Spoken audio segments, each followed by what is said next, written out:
भारत मुक्ती मोर्चातर्फे वर्ध्यातील राष्ट्रपिता महात्मा गांधी पुतळ्याजवळ एक दिवसीय धरणे आंदोलन करण्यात आले होते।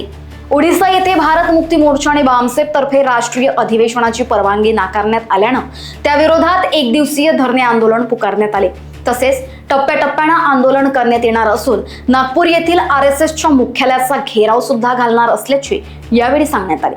जे ओडिशामध्ये भारत मुक्ती मोर्चा आणि बामसेफचं जे राष्ट्रीय अधिवेशन होणार होतं ते जे अधिवेशन आहे त्या ठिकाणी भारतभरातले इंटेलेक्चुअल लोक, पढे लिखे लोक आणि विद्वान लोकांची जे संमेलन होतं, भारतीय संविधानाविषयी त्यामध्ये माहिती देणार होते आणि जे रोजगार आहे, बेरोजगारी आहे, शिक्षणाचे मुद्दे आहे, देशातल्या समस्या आहे, संविधानाचं इम्प्लिमेंटेशन आहे, या संबंधी त्या ठिकाणी चिंतन मनन होणार होतं। 5 दिवसाचं ते अधिवेशन होतं।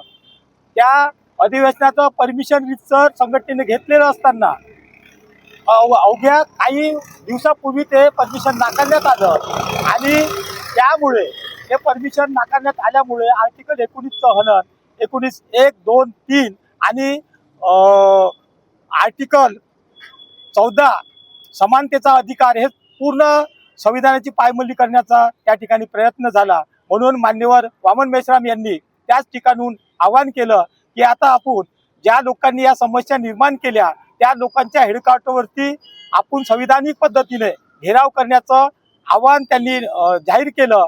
त्या पद्धतीनं आम्ही आता चरणबद्ध जे आंदोलन आहे, एक निवेदन देण्याचा आम्ही पहिला टप्पा पार केला, दुसरा हे धरणे प्रदर्शन आहे, तिसरा रॅली प्रदर्शन असणार आहे आणि शेवटला टप्पा असणार आहे जे नागपूर इथे आरएसएसचं हेडक्वार्टर आहे त्या हेडक्वार्टरचा घेराव करणे।